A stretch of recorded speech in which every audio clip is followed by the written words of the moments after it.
para ser só mais uma viagem como qualquer outra. Carga de ração, trecho longo, muito asfalto e pouco sono. Saí de Itajaí com o tanque cheio e a cabeça ocupada com as contas. Como sempre, o rádio chiava baixinho uma moda de viola qualquer. E o mundo lá fora era só farol e estrada. No trecho entre São Joaquim e Lages, uma neblina fina começou a descer. E parecia que o tempo tinha parado ali. Não era noite ainda, mas o céu já escurecia num tom acinzentado pesado.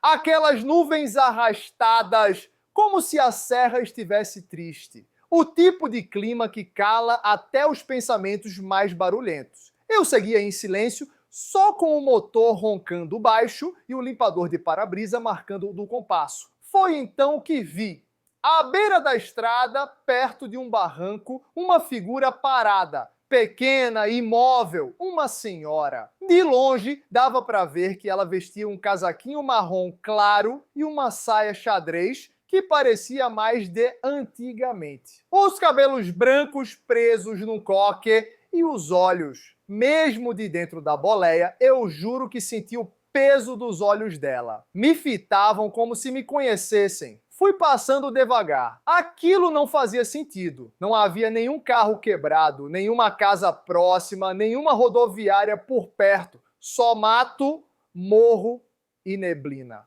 Dei seta e encostei. O caminhão parou, num estalo seco, e o ronco do motor morreu. Fiquei ali por uns segundos, mão firme no volante, tentando entender o que estava fazendo. Eu sempre fui cuidadoso! Já ouvi muita história de gente se passando por gente, golpe na estrada, armadilha, mas não era o caso. Aquela mulher era frágil, era sozinha, era de verdade. Desci, a brisa da serra cortava o rosto. O cheiro era de mato úmido e terra revirada. Quando cheguei perto dela, ela nem se mexeu. Só me olhou, olhos claros, quase sem cor, mas vivos. A senhora tá bem? Perguntei. Ela demorou a responder. A voz saiu baixa, mas firme. Tô esperando. Franzi a testa. Não, esperando quem? Ela olhou para o horizonte como se visse algo que eu não via. Meu filho, ele disse que vinha me buscar. Senti um nó na garganta. Aquilo me pegou de um jeito que eu não esperava. Respirei fundo. A senhora mora por aqui? Ela negou com a cabeça bem devagar.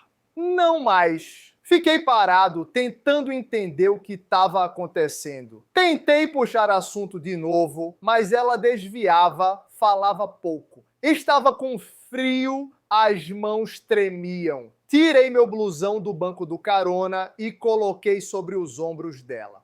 A senhora quer entrar no caminhão, tá mais quentinho lá dentro. Ela hesitou por um instante, mas aceitou com um aceno quase imperceptível. Ajudar aquela mulher parecia a coisa certa a se fazer. Só que, ao mesmo tempo, havia algo de estranho, como se aquela situação estivesse fora do tempo, fora do lugar. E eu já devia ter seguido viagem, mas não segui. Abri a porta e a ajudei a subir. Ela sentou devagar, ajeitando o blusão no colo, olhando tudo com olhos de quem revive alguma coisa esquecida. A senhora tem algum documento, algum telefone? Ela balançou a cabeça de novo, depois apontou para o bolso da saia. Tirei de lá uma foto antiga, dobrada, quase desbotada. Era ela, mais jovem, com um rapaz ao lado. Estavam sorrindo. Atrás, com letra cursiva, lia-se: "Pra minha mãe, com amor, te busco logo." Arrepiei até a espinha. Guardei a foto com cuidado no porta-luvas. Liguei o motor e olhei para frente. Por algum motivo, meu peito pesava como se eu tivesse puxado a dor dela para mim.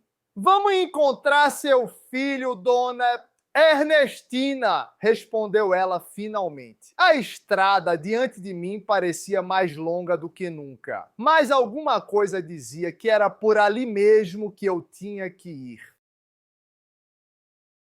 A dona Ernestina ficou em silêncio quase o caminho inteiro. De vez em quando eu olhava de rabo de olho e ela estava lá, quieta, olhando para o nada, como se escutasse vozes antigas no som do motor. A estrada seguia morro acima, curva atrás de curva, e aquele trecho todo era cercado de pinheiros altos, tão juntos que mal deixavam o céu passar. Era estranho. Já dei carona para muita gente. Gente perdida, gente fugindo, gente procurando. Mas a dona Ernestina, ela não parecia procurar nada. Ela parecia ter aceitado alguma coisa, como se estivesse esperando o fim da estrada. Só que eu não estava pronto para esse tipo de viagem. Eu precisava entender quem era ela e aquele filho, o tal da foto.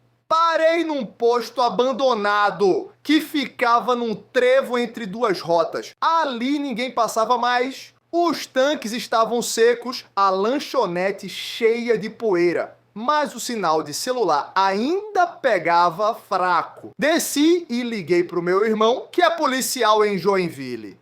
Murilo, escuta, eu achei uma senhora na beira da estrada, meio perdida, nome dela é Ernestina. Não tem documento, só uma foto antiga com um filho. Vê se acha algo por esse nome, sei lá. Desaparecida, algo assim. Ele ficou calado uns segundos, depois respondeu: Cara, vou ver. Mas essa história tá parecendo aquelas que acabam em lenda urbana. Cuidado! Voltei pro caminhão. A dona Ernestina mexia num terço que tirou do bolso. As contas passavam devagar pelos dedos, como se cada uma fosse uma lembrança. Seu filho? Arrisquei perguntar. Como ele se chama? Ela parou o movimento. Daniel, só isso. Nenhum sobrenome, nenhuma emoção. Apenas Daniel. Engoli seco. E ele? Mora onde? Ela olhou para mim com um cansaço tão grande que parecia não caber dentro dela. Morava aqui por perto, mas o tempo passou, né? Fez uma pausa. As pessoas esquecem. Aquela frase ficou ecoando na minha cabeça. Como alguém esquece a própria mãe? Como se abandona uma senhora na beira da estrada? Ou será que era mais complicado do que eu estava imaginando? Dei partida de novo e peguei uma rota secundária. Um desvio por dentro de um vilarejo chamado Morro Azul. Ruas de terra, casas simples, gente na varanda. Se alguém conhecesse a dona Ernestina, seria ali. Parecia cenário de filme antigo. Passamos devagar pelas ruas e eu percebia os olhares curiosos das pessoas ao verem aquele caminhão grande demais para aquelas ruazinhas estreitas e uma senhora dentro dele. Parei num mercadinho pequeno onde dois senhores jogavam dominó. Desci e me aproximei. Boa tarde. Desculpa incomodar. Conhecem alguém chamada Ernestina? Os dois se entreolharam. O mais velho franziu a testa. Ernestina? Dona Ernestina dos Passos? Pode ser, respondi. Encontrei ela na estrada. Disse que esperava o filho. Daniel. O velho largou a peça do jogo devagar e ficou sério. Rapaz, a dona Ernestina morreu faz uns 15 anos. Senti minhas pernas ficarem bambas. Como assim? Ela morava num sítio aqui perto. O filho dela, o Daniel, largou tudo e foi para a cidade grande. Prometeu que vinha buscar ela, nunca mais apareceu. Dizem que ela esperou até o último dia. Teve um derrame sozinha. Foi enterrada aqui mesmo. Fiquei sem palavras. Voltei devagar para o caminhão. A cabeça girava. Entrei na boleia. Dona Ernestina, a senhora tem certeza que seu filho ainda vem? Ela sorriu. Um sorriso triste, mas cheio de fé. Ele prometeu. Dei partida sem saber se aquilo tudo era real, se era uma coincidência maldita, se era a minha cabeça pregando peça, mas uma coisa eu sabia. Eu não podia deixá-la sozinha. Não de novo. E lá fomos nós, estrada adiante. Eu e ela, em busca de um filho que talvez nem lembrasse mais quem era sua mãe. O motor roncava baixo, como se também estivesse pensativo. Já eram quase 5 da tarde quando deixamos Morro Azul para trás, e o céu começou a mudar de cor, como se o dia também carregasse alguma tristeza guardada. Dona Ernestina continuava calada, olhando pela janela. Eu tentava imaginar o que se passava ali dentro daquela cabeça cheia de tempo. Ela sabia que disseram que estava morta? Ela lembrava do sítio? Sabia que o filho tinha ido embora para nunca mais voltar? Ou só escolheu esquecer? A estrada à frente parecia longa demais para tanta dúvida. Mesmo assim, segui. Parte de mim ainda não acreditava no que tinha ouvido. Era fácil achar que os velhos do vilarejo tinham se confundido. Histórias se misturam com o tempo. Gente que morre na lembrança dos outros, às vezes ainda respira no banco do carona, mas o olhar dela não era de quem se perdeu. Era de quem esperou tanto que parou de pedir. Decidi parar numa cidade um pouco maior, uns 40 quilômetros à frente. Uma daquelas com rodoviária, hospital e cartório. Talvez eu encontrasse alguma coisa concreta, um sobrenome, um endereço, qualquer pista. Eu precisava saber quem ela era. Precisava entender por que ela ainda acreditava tanto num filho que, pelo que diziam, nunca mais voltou. Estacionei numa avenida movimentada e pedi que ela me esperasse no caminhão. Ela assentiu, como se aquilo fosse normal. Entrei no cartório. Boa tarde. Tô procurando informações sobre uma senhora chamada Ernestina, talvez dos Passos. Pode ser que tenha morado por aqui faz tempo. A atendente, uma mulher de uns 50, olhou para o computador e perguntou: nome completo? Não tenho. Só sei que o filho dela se chamava Daniel. Ela fez uma busca, depois outra e, por fim, balançou a cabeça. Tem algumas Ernestinas, mas nenhuma falecida há 15 anos com filho chamado Daniel. E com esse sobrenome? Tem um registro de nascimento. Daniel dos Passos, nascido em 1982. Pode imprimir? Ela hesitou, mas acabou imprimindo. O nome completo: Daniel Aparecido dos Passos. Mãe: Ernestina Pereira dos Passos. Endereço: Zona Rural de Morro Azul. Voltei para o caminhão e entreguei o papel para ela. É esse aqui, dona Ernestina. Ela olhou o nome, os olhos passando por cima das letras, como se estivessem sentindo o nome. É ele... Meu menino! Então ele nasceu em 82? Ela assentiu com os olhos cheios d'água. Já faz tanto tempo. E ele nunca mais apareceu. Ela apertou o papel contra o peito. Ele foi para São Paulo, disse que ia arrumar trabalho, prometeu que voltava quando tivesse condições, que ia me levar para morar com ele. Fez uma pausa. Eu arrumei as malas, esperei. No começo ele ligava, depois parou. Mas eu sabia que ele ia voltar. Fiquei calado. Ela não tinha esquecido, não estava confusa, ela só acreditava. Como quem ainda escuta a voz do filho no telefone, como quem ainda põe café extra na garrafa porque vai que ele aparece hoje. Liguei pro meu irmão, agora com o nome completo. Murilo conseguiu o nome. Daniel Aparecido dos Passos, nascido em 82. A mãe se chama Ernestina Pereira dos Passos. Moravam em Morro Azul. Demorou alguns minutos. Encontrei. Onde? Vive em São Paulo, registro ativo. Mora na Zona Leste, casado, trabalha numa transportadora. Silêncio. Quer o endereço? Manda! Anotei tudo. Voltei pra boleia. Achei o Daniel. Ela fechou os olhos devagar. Eu sabia.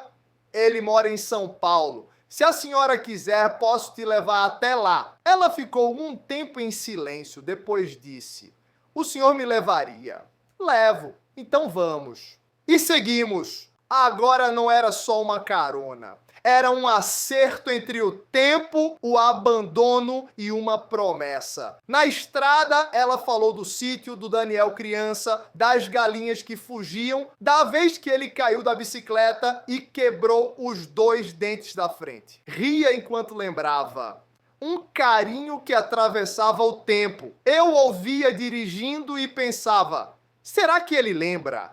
Será que pensou nela todo esse tempo? Quando anoiteceu, paramos num posto. Fui pegar café e um pão de queijo. Ela dormia, terço na mão, cobertor nos ombros. Olhei para ela ali, tão pequena naquele banco largo, e senti um nó no peito. Não era só sobre reencontro, era sobre chegar antes que o tempo leve o pouco que ainda resta. Na manhã seguinte, São Paulo nos esperava, e o Daniel também.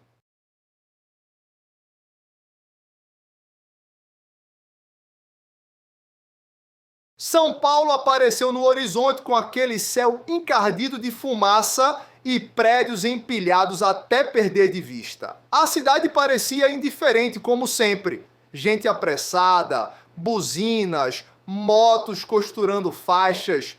E eu ali, com uma senhora no banco do carona que tinha esperado quase 2 décadas por uma resposta. Ela olhava tudo pela janela, como se tivesse saído de um sonho e entrado noutro. As avenidas largas, o trânsito sem paciência, os viadutos, cada farol fechado era um ensaio de ansiedade. Eu também estava nervoso. Por quê? E se ele não quisesse ver a mãe? E se negasse? E se ela tivesse ficado para trás na memória dele? Chegamos na rua. Bairro simples, casinhas geminadas, um portão verde com um número meio apagado. Ela reconheceu o número como se fosse parte do destino. É aqui, sussurrou. Estacionei, desliguei o motor e fiquei em silêncio. Era como se o mundo parasse por um instante. Ela olhou para mim. Pode bater pra mim? Assenti e saí do caminhão. Toquei a campainha. Um menino de uns 8 anos apareceu. Cabelo espetado, camiseta do Corinthians. Olhou pra mim sem falar nada.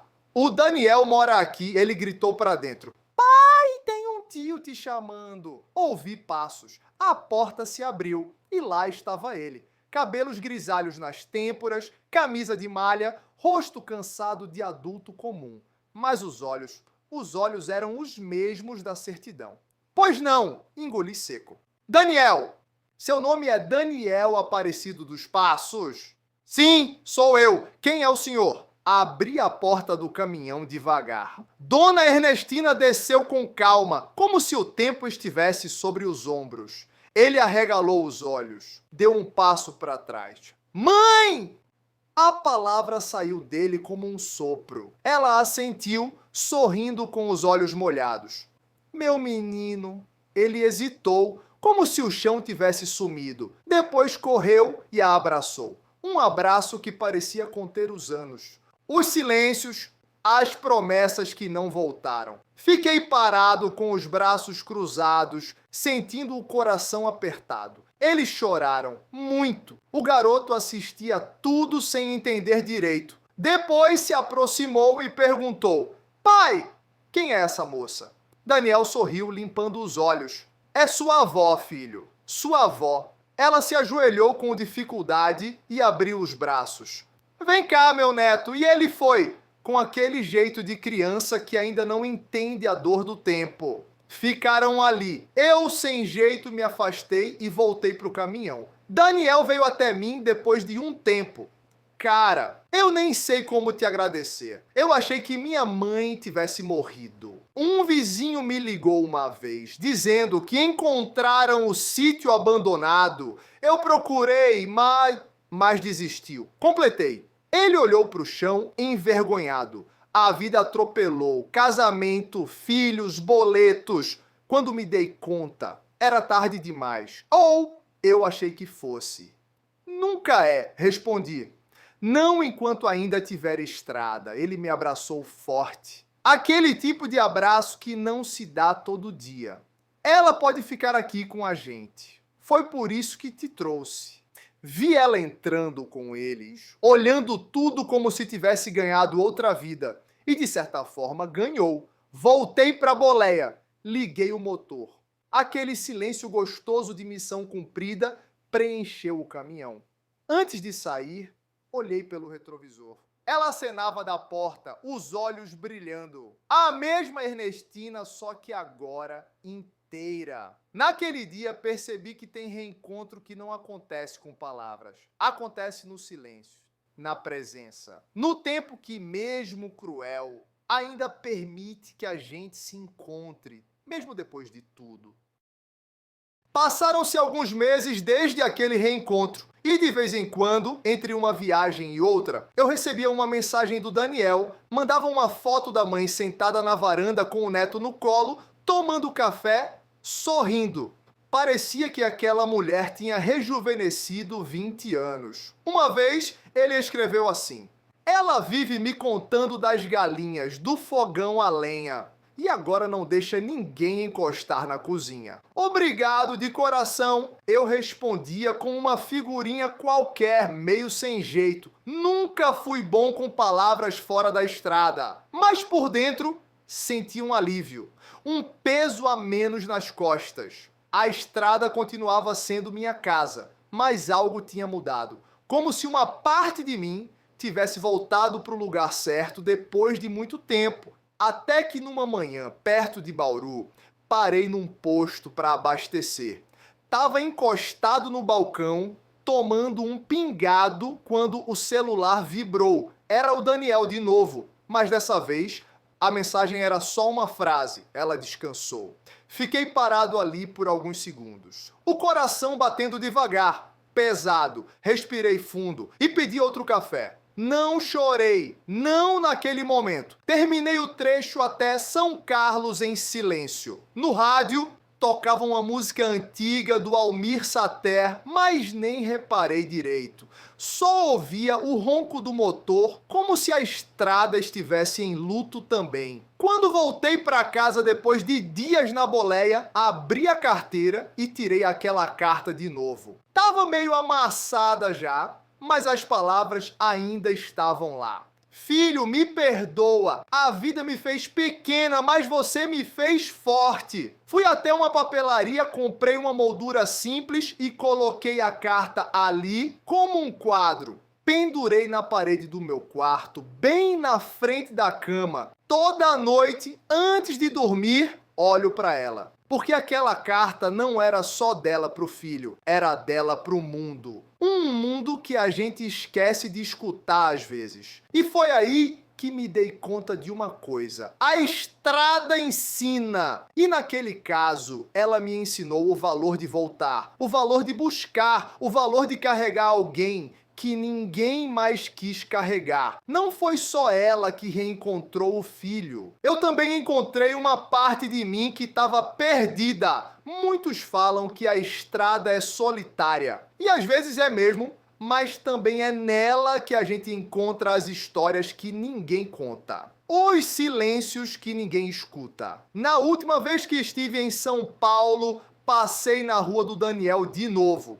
Estacionei do outro lado da calçada só para olhar. Vi o garoto brincando na frente de casa com uma bola furada. Tava rindo. Vi a cadeira de balanço vazia na varanda e senti um nó na garganta. Dei a partida e segui viagem. Nem sempre a gente para onde quer, mas às vezes parar é tudo que alguém precisa para recomeçar. A estrada me ensinou muita coisa, mas aquele dia me ensinou o que é humanidade. Não importa quanto tempo passe, a lembrança daquela senhora sentada sozinha no acostamento, com a dignidade rasgada pelo abandono, nunca vai sair da minha cabeça. E não foi só a vida dela que mudou, não. A minha também virou de ponta cabeça. Hoje eu sei que ser caminhoneiro não é só dirigir, é estar no lugar certo, na hora certa. É ter olhos atentos e coração aberto. É entender que às vezes a carga mais valiosa que a gente transporta é uma vida.